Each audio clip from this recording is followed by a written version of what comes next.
Assalamualaikum warahmatullahi wabarakatuh. Kembali lagi di channel saya, dan di channel saya ini saya akan terus memotivasi, masih akan terus mengedukasi, masih akan terus memberikan semangat kepada teman-teman semua yang saat ini masih berjuang, yang saat ini masih terjebak dengan rasa tidak nyamannya dampak dari gangguan asam lambung GERD yang disertai dengan anxiety dan psikosomatis atau kecemasan berlebih ya teman-teman ya.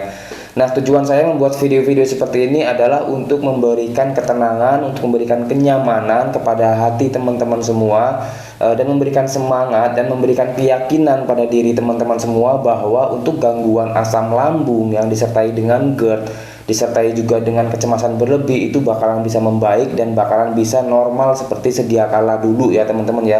Ketika teman-teman itu tidak merasakan yang namanya belum pernah merasakan yang namanya gangguan asam lambung GERD yang disertai dengan anxiety dan psikosomatis atau kecemasan berlebih ya teman-teman ya.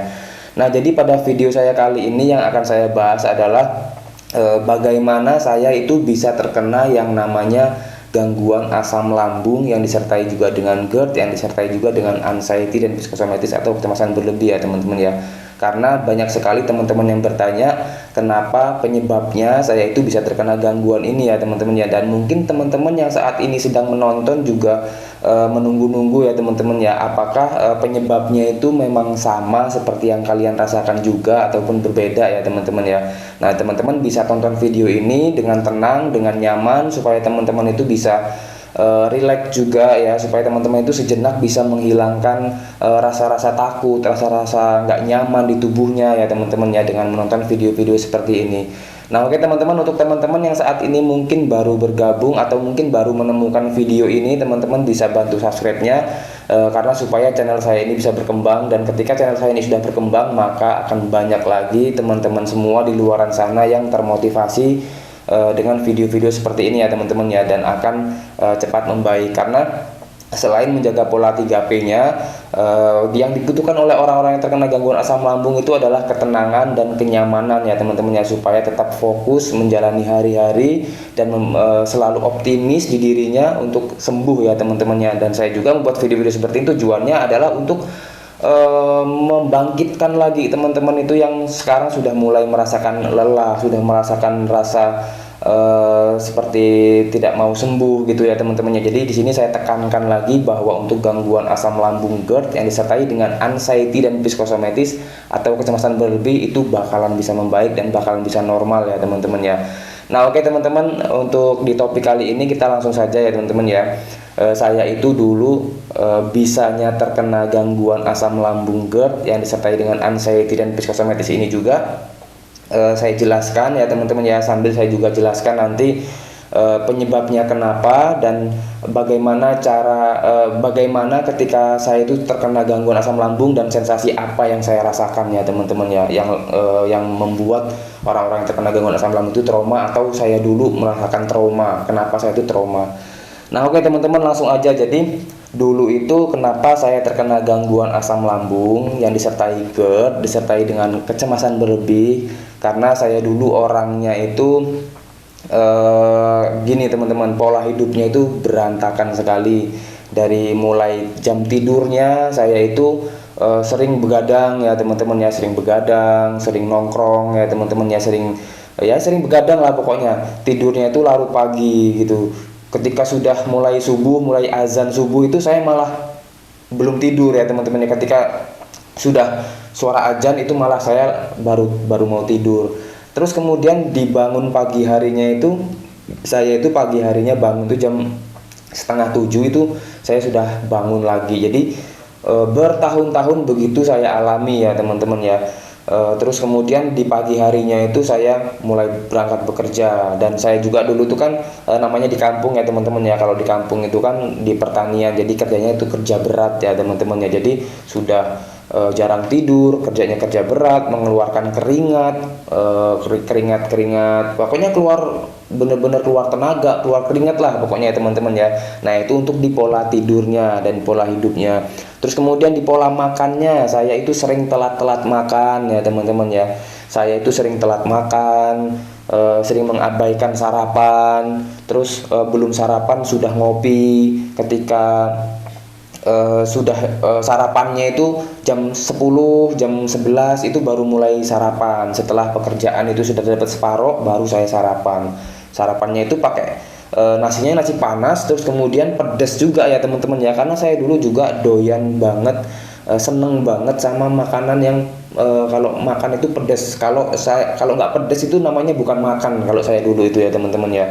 Udah makannya pedas, terus kemudian nasinya itu nasi panas, udah itu karena saya itu dulu pekerja keras ya, pekerja berat, jadi dituntut dengan pekerjaan yang berat. Jadi saya itu makannya sering kebanyakan juga ya teman-teman ya. Kalau makan itu sering banyak-banyak, terus pedas, sering pedasnya itu benar-benar pedas orang aja ya teman-teman ya, orang di sekitar saya aja.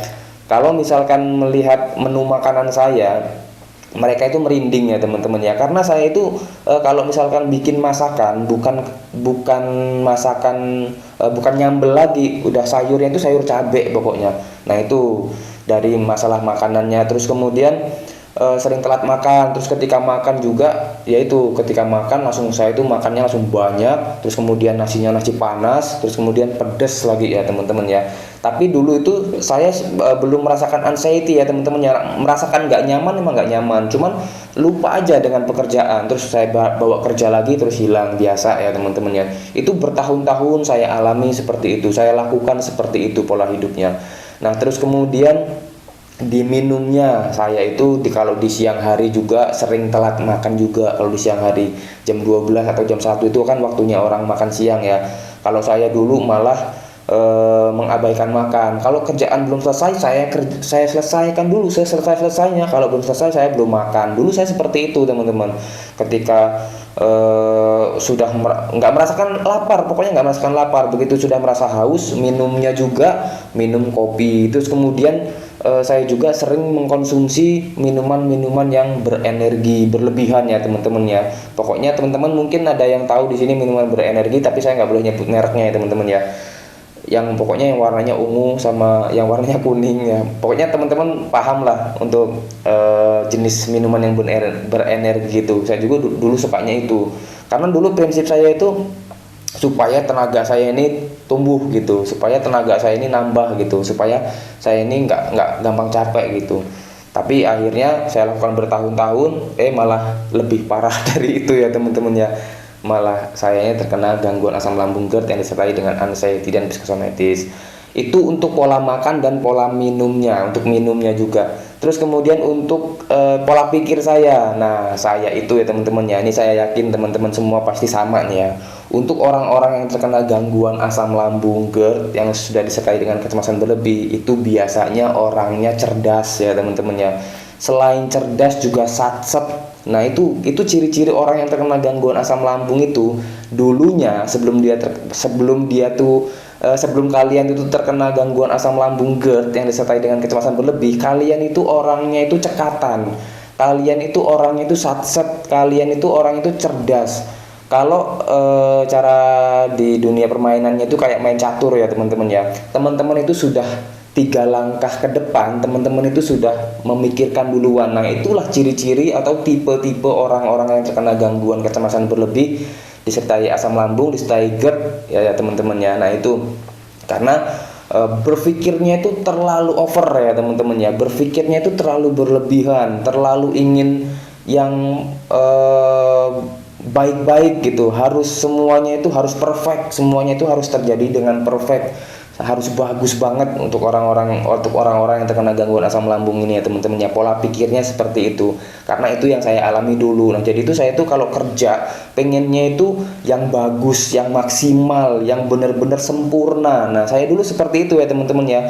Jadi dari kadang-kadang kita itu sampai lupa istirahat, kadang-kadang sampai lupa makan, sampai lupa tidur juga ya teman-teman ya. Makanya itu terjadi bertahun-tahun sama saya ya teman-teman ya, terjadi bertahun-tahun hingga akhirnya membuat saya itu terkena yang namanya gangguan asam lambung GERD yang disertai dengan kecemasan berlebih.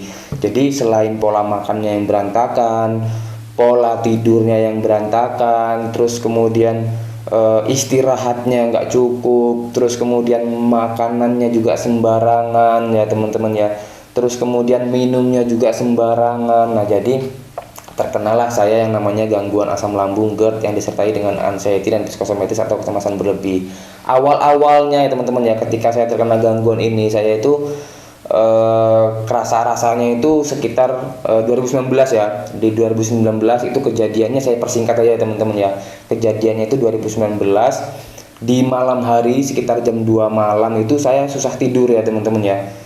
Saya itu merasakan kayak gelisah gitu, hatinya itu gelisah, nggak bisa tidur. Sudah saya miringin ke kanan, nggak bisa tidur, miring ke kiri, saya juga nggak bisa tidur. Terus kemudian ngelihat HP sebentar. Biasanya saya itu jam subuh itu sudah bisa tidur, ini belum bisa tidur juga. Akhirnya saya itu dulu belum menikah ya teman-teman ya. Saya dulu belum menikah. Nah, akhirnya saya masih tinggal sama orang tua dulu. Jadi saya minta tolong sama orang tua saya ya. Ya, ini nggak apa-apa saya ceritain ya teman-teman ya, supaya teman-teman itu bisa paham. Saya minta badan saya kan rasa nggak nyaman tuh. Saya minta dikerokin karena saya udah perasaan udah kembung-kembung nggak nyaman gitu ya. Perut saya itu kayak sudah gerak-gerak, kerucak-kerucuk gitu. Terus saya minta kerokan sama orang tua saya. Terus dikerokin lah sama mereka di subuh-subuh itu. Ketika dikerok itu nggak kerasa ya teman-teman ya, seperti cuma ditempelin aja. Padahal mereka itu ngeroknya itu udah keras katanya. Nah terus saya itu terbesit langsung di pikiran saya itu, waduh, apa jangan-jangan ini yang namanya masuk angin duduk. Nah jadi saya itu karena saya masih awam dulu ya, belum ada pengetahuan tentang gangguan asam lambung, GERD, anxiety dan psikosomatis. Apa saya ini kena masuk angin duduk gitu. Jadi langsung ada perasaan ser gitu, nggak nyaman di tubuh saya. Terus kemudian saya bilang sama orang tua saya, kok nggak kerasa sih ngeroknya, saya bilang seperti itu kan. Terus ini sudah keras loh, sampai lecet loh udahan. Tapi saya terus bilang coba kerasin lagi. Udah dikerasin, ini sudah lecet loh, sudah berdarah katanya. Terus kemudian begitu saya ngacak memang benar-benar udah merah banget ya teman-teman ya. Tapi saya itu nggak kerasa. Nah dari situ saya langsung kepikiran cemas, langsung timbul anxiety, kecemasannya itu berlebih banget. Terus kemudian begitu kecemasannya berlebih, kaki saya itu mulai dingin. Ketika kaki saya mulai dingin, terus orang tua saya itu bilang, kan kaki saya itu kan dipegang sama mereka. Kok kaki kamu dingin sekali gitu, dingin banget gitu, kakinya tuh dingin banget kayak es gitu. Nah itu akan malah menambah saya itu semakin panik, dan benar-benar paniknya itu luar biasa ya teman-teman ya. Nah dari situ ketika panik itu, terus kemudian saya itu badannya itu tidak bisa saya kendalikan ya teman-teman ya. Badan saya itu langsung merasakan kaku. Bahkan saya itu dipegangin sama keluarga saya, beberapa orang ya teman-teman ya, saudara-saudara saya, tetangga-tetangga saya itu dipegangin. Itu subuh-subuh ya teman-teman ya, waktunya orang masih tidur. Tempat saya itu rame-ramenya. Terus kemudian saya itu dipegangin sama beberapa orang. Di beberapa orang itu pun saya cuma bisa melihat kanan kiri gitu, karena saya itu nggak nyangka kok tangan saya itu bisa menggenggam sendiri gitu. Nah jadi saya itu tambah panik, mana kaki saya itu terasa dingin. Terus kemudian jalanlah perasaan dingin itu dari kaki, terus ke lutut, terus ke paha, terus ke perut. Itu jalan teman-teman, bener-bener nyata saya rasakan, dan itu menambah kengerian di pikiran saya. Terus kemudian jalan ke perut itu tuh langsung terasa kaku. Terus kemudian tangan saya itu dengan tidak sengajanya itu menggenggam sendiri. Saya coba untuk melepaskan itu nggak bisa teman-teman. Saya coba untuk meregangkan gini, pola pikiran saya itu nggak bisa, nggak nyampe. Bahkan orang yang membukanya itu orang lain, saudara saya ya teman-teman ya. Nah terus kemudian ketika itu langsung menambah kecemasan di diri saya, menambah kepanikan di diri saya. Saya tuh hanya bisa istighfar, hanya bisa menyebut ya teman-teman ya, karena badan saya ini udah kaku semua, udah sebatas ini udah kaku semua, sudah nggak bisa bergerak. Terus kemudian buat teman-teman yang saat ini masih menonton ya, yang masih panik-paniknya, nggak usah panik, tenang aja ya teman-teman ya, santai. Itu hanya masa lalu saya, buktinya saya bisa membaik seperti ini ya teman-teman ya. Teman-teman jangan panik ya, ini saya cerita aja. Terus kemudian badan terasa kaku. Terus kemudian mulailah terasa di bagian dada saya ini panas ya teman-teman, seperti terbakar, menjalar. Itu seperti menjalar seperti ini, langsung panas semua dadanya. Nah dari situ langsung saya itu nggak bisa bergerak, cuman bisa ngedanga ke atas gini. Saya itu masih ingat betul ya teman-teman ya perasaan itu. Terus kemudian saya hanya bisa istighfar, sambil saya itu tarik nafas, terus kemudian pelongkan, tarik nafas, pelongkan. Keluarga saya itu sampai udah kebingungan ya teman-teman ya, sampai ada yang ngebelah ayam ditaruh di dada saya ya teman-teman. Saya perhatikan mereka itu, benar-benar saya perhatikan ya teman-teman ya. Bahkan itu sangat konyol sekali, sangat lucu sekali pengalaman saya itu ya teman-teman ya. Dan ketika setelah saya sudah mulai agak kendor semua, tapi kecemasan saya itu masih ada, badan saya itu lemes, lunglai ya teman-teman ya, nggak berdaya sama sekali. Terus kemudian saya dibawa ke rumah sakit dan dinyatakan di sana dikasih obat antasida, dan akhirnya saya bisa buang angin, bisa sendawa, dan akhirnya dokter itu bilang kalau saya itu terkena gangguan asam lambung ya. Tapi belum tahu kalau udah kena GERD juga, belum tahu kalau dispepsia fungsional, belum tahu kalau dispepsia organik, belum tahu juga kalau kena anxiety atau kecemasan berlebih. Nah, dari situlah saya itu mulai yang namanya cemas, takut, gelisah, jantung itu dari pagi ke malam, ke pagi lagi selalu berdetaknya itu terlalu kencang terus ya teman-teman. Pokoknya kencang terus, detak jantung itu kencang terus, gelisah terus, perasaannya cemas terus badan itu, saya itu sehari satu malam. Pokoknya satu malam itu di cuaca dingin di kampung ya, satu malam itu saya bisa ganti sampai 4-5 kali baju ya teman-teman ya, karena keringat dingin itu keluar terus. Keringat dingin itu selalu keluar terus, dan hawanya itu selalu ketakutan terus ya teman-teman ya. Nah, itu yang saya rasakan dulu. Nah, jadi itulah yang membuat saya itu merasakan trauma. Nah, trauma itulah yang tertanam di otak kita ya teman-teman ya. Akhirnya merasakan kita itu nggak nyaman, dan kita itu takut dengan kejadian itu. Itulah yang membuat kita yang terkena namanya anxiety atau kecemasan berlebih. Nah, jadi mungkin teman-teman di sini sama seperti itu ya teman-teman ya. Ketika teman-teman itu merasakan anxiety atau kecemasan berlebih karena kejadian pertamanya ketika kalian terkena gangguan asam lambung, itu sensasinya sangat horor.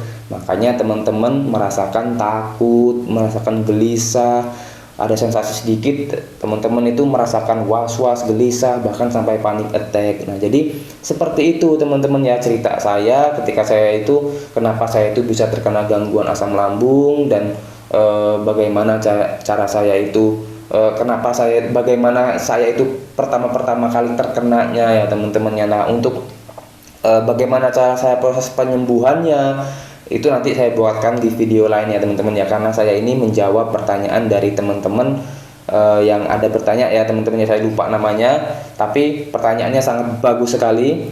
Nah, ini bisa buat contoh juga ya teman-teman ya. Kalau teman-teman ada yang mau ditanyakan, silahkan ditanyakan. Nanti kalau misalkan pertanyaannya itu masih bisa jawab di kolom komentar, saya jawab di kolom komentar. Tapi kalau misalkan pertanyaannya itu biasanya jawabnya panjang banget atau butuh proses panjang untuk menceritakannya, saya akan menjelaskannya di video ya teman-teman ya. Nah, oke teman-teman, mohon maaf beberapa hari ini saya itu belum bisa bikin video, baru bisa bikin video kali ini ya teman-teman ya, karena saya itu kerjanya itu selesainya itu pasti jam larut malam terus ya teman-teman ya. Tapi dari kejadian yang sudah saya alami dulu, saya tetap menjaga pola istirahatnya, saya jaga ya teman-teman ya. Minimal saya itu 8 sampai 7-8 jam lah saya itu istirahat. Terus kemudian kalau pas mau tidur gini, ini kan jam 11 malam teman-teman.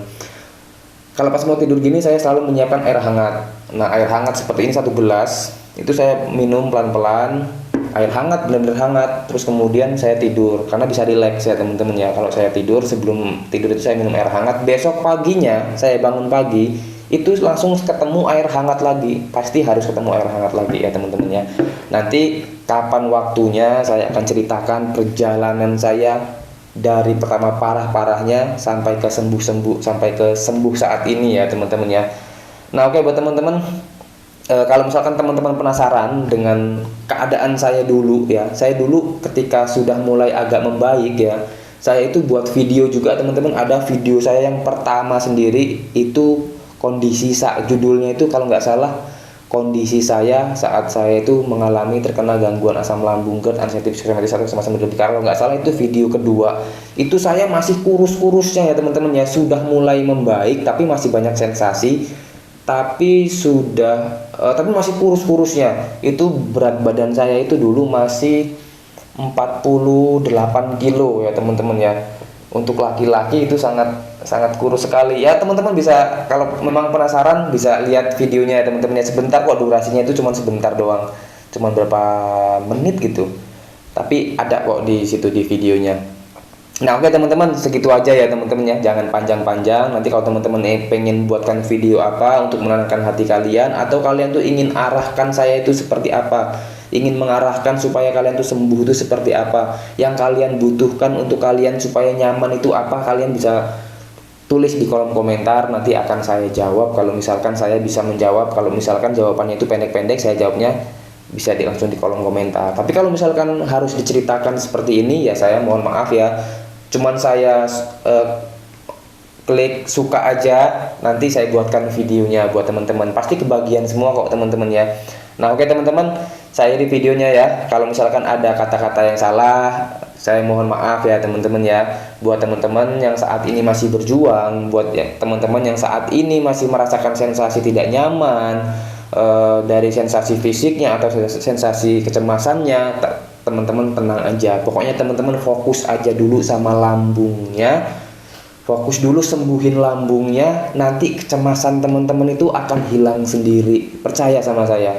Pokoknya teman-teman itu nggak usah mikirin kata-kata orang lain, kayak sembuhin pola pikirnya, atur pola pikirnya, ya segala macam lah. Pokoknya nggak usah pikirin itu dulu ya teman-teman ya. Yang penting teman-teman itu fokus sama lambungnya, pola pikir itu dijaga. Kalau teman-teman itu berpikiran negatif, kalau misalkan teman-teman mikirin pikiran negatif nih, ada pikiran-pikiran yang nggak nyaman yang menghantui teman-teman, nah itulah yang harus diolah. Jangan berpikir ke sana terus, langsung berpikir ke arah positif, bukan dihilangkan pikirannya, nggak bakal bisa ya teman-teman ya. Teman-teman itu yang penting sembuhkan dulu lambungnya, nanti pola pikirnya itu akan ngikutin sendiri ya teman-teman ya. Kalau misalkan teman-teman itu pola pikirnya fisiknya sudah sembuh, itu kan nggak ada sensasi ya teman-teman ya. Kalau teman-teman sensasinya nggak ada, pasti teman-teman itu kan nggak cemas ya teman-teman ya. Yang mau dicemaskan itu apa ya teman-teman ya, kalau sensasinya nggak ada. Yang bikin sensasi, yang bikin teman-teman itu cemas kan karena rasa nggak nyaman dari sensasinya itu kan. Nah yang penyebab sensasinya itu harus kita sembuhkan. Dari mana ya? Dari lambungnya ya teman-teman ya. Karena kan kita terkena gangguan asam lambung, GERD, sembuhin dulu itu. Nanti kalau itu udah sembuh, teman-teman itu pikirannya akan ngikut, akan terbawa, nggak bakalan cemas kok ya teman-teman ya. Nah jadi masuk akal kan seperti itu kan teman-temannya. Nah jadi saya akan memberikan informasi-informasi yang masuk akal aja, jadi supaya teman-teman itu otaknya bisa enteng, kepalanya itu bisa enteng, tubuhnya itu bisa nyaman, berpikirnya nggak terlalu berat. Gimana cara ngatur pola pikir, gimana cara ngatur pola ini, pola itu, pola itu. Jadi teman-teman nggak usah khawatir, pasti teman-teman itu bakal bisa membaik. Nah oke teman-teman ya, saya akhiri videonya ya teman-teman ya. Kalau ada misalkan ada kata-kata yang salah, mohon maaf ya teman-teman ya. Saya akhiri, wassalamualaikum warahmatullahi wabarakatuh. Tetap semangat ya.